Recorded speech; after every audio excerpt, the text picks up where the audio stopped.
Bismillahirrahmanirrahim. Assalamualaikum warahmatullahi wabarakatuh. Bismillah, alhamdulillah, la hawla wa la quwata illa billah. Asyhadu an la ilaha illallah wa asyhadu anna Muhammadan abduhu wa rasuluh la nabiyya ba'dah. Allahumma shalli wa sallim ala sayyidina wa maulana Muhammadin wa ala alihi wa ahli baitihi wa sahbihi asmain. Saudara-saudaraku yang dirahmati Allah Subhanahu wa taala. Setiap manusia tentu menginginkan sebuah kemudahan dalam segala hal. Setiap orang pasti menginginkan hidupnya bahagia, sejahtera, serba berkecukupan. Punya istri yang cantik, punya istri yang menurut, punya anak-anak yang lucu-lucu, yang sehat, yang pintar, yang cerdas, punya harta yang melimpah. Segala keinginannya bisa tercukupi, bisa terpenuhi. Apa yang menjadi keinginan hati bisa menjadi kenyataan. Itu setiap orang tentu saja memiliki harapan, dan siapa yang tidak menginginkan itu semua. Hidup terhormat, ya. Tetapi hakikatnya kebahagiaan dan kejayaan manusia, keselamatan manusia, ketenangan manusia hanya terletak pada agama. Agama sebagai wahyu. Agama merupakan aturan hidup. Agama merupakan aturan dari Allah Subhanahu wa taala untuk manusia. Dan agama inilah yang menjamin keselamatan, kebahagiaan manusia di dunia dan akhirat. Akan tetapi banyak orang yang memilih dengan jalan yang lain, memilih dengan cara yang lain. Padahal Islam telah mengatur semuanya. Bagaimana cara kita bahagia, bagaimana cara kita sejahtera.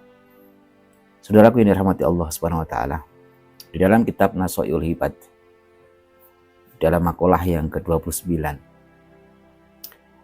penulis kitab ini menuliskan tentang makalah, ya. Pada wal maqalatu at-tasi'atu wal isruna. Qala al-musannifu rahimahullah wa nafa'ana bihi wa bi ulumihi wa bi tarani amin ya rabbal alamin.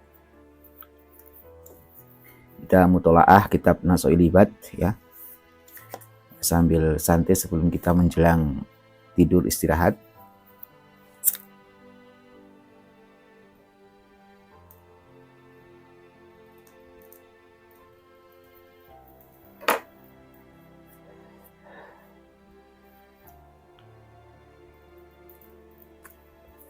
Wal maqalah tu utai maqalah. Maqalah dari kata maqalahu. Perkara kang den ucapake. Maqalah adalah ucapan, nasihat, tetapi berbeda maqalah yang diucapkan oleh seorang ulama, orang yang zuhud, orang yang dekat kepada Allah, orang yang ma'rifat kepada Allah Subhanahu wa taala. Tentu berbeda dengan maqalahnya orang-orang awam.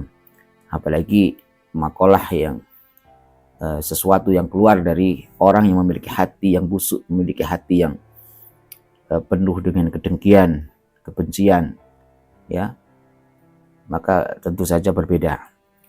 Tetapi maqalah di sini adalah perkataan dari seorang ulama, seorang yang sudah dekat kepada Allah Subhanahu wa taala, yang selama hidupnya mengabdikan diri, berkhidmat kepada agama, dan tentu saja abid ahli ibadah, solih, warok, berhati-hati dalam segala hal, perilaku, sikap, ucapan, untuk menjaga akhlak-akhlaknya, sehingga sesuatu yang keluar dari mulutnya, kata-katanya, menjadi nasihat yang sangat luar biasa, menjadi mutiara, menjadi lentera bagi umat ini.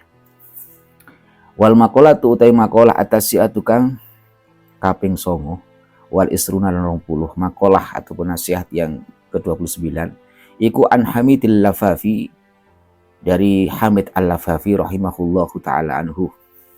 Kala ngendika sapa Hamid Al-Lafafi rahimahullahu taala, arba'atun minal umuri talabnaha fi arba'atin minal basalik fa akhtana turuqaha aitilkal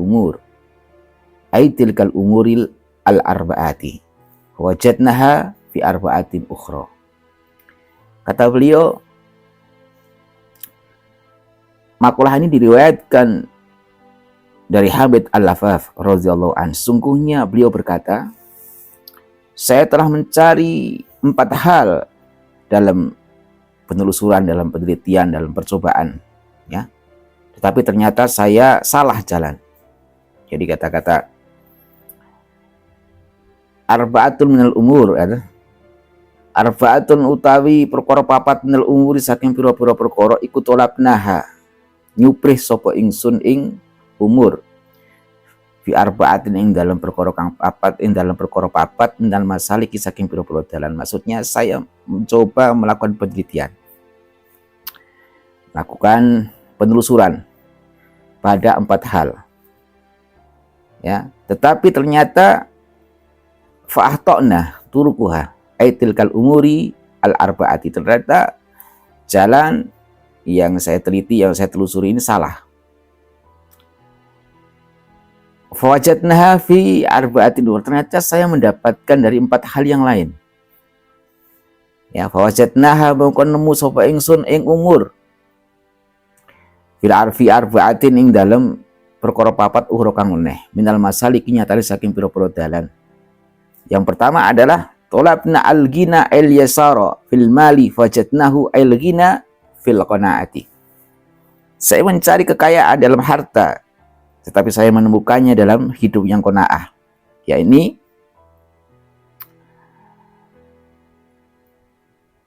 ay firidho fil qisbati wa fi sukunil qalbi. Maksudnya adalah ridho, ikhlas dengan apa yang Allah tetapkan, dengan apa yang telah Allah berikan, dengan apa yang telah Allah takdirkan. Dan juga wa fi sukunil qalbi inda adamil ma'lufati. Ya, kemudian diamnya hati, tenangnya hati ketika tidak adanya perkara yang kita sukai. Artinya tidak semua apa yang menjadi keinginan hati kita terpenuhi, tercapai. Tidak segala sesuatu yang kita inginkan terwujud. Kemudian yang kedua adalah wa tulabnu lan nyupri sapa ingsun arrohata ing kepenak aizawalal masakoti, tegese ilange apa ya jeneng rekoso, ilange kesusahan fisarwati ing dalam suke. Saya mencari rohah itu ya, kepenak itu ya, mencari kebahagiaan dari, ataupun mencari kebahagiaan dari kekayaan, ketenangan dengan melalui kekayaan, yaitu banyaknya harta. Ai kasrotil mali, tegese akai bondo. Saya mengharap saya mendapatkan kemudahan, rohah itu ya kepenak, mudah segala sesuatunya, ya, tenang, ya, dari banyaknya harta. Di fawajadnaha mongko nemu sapa ingsun ing rohah fi qillatil mali ing dalam kiti bondo.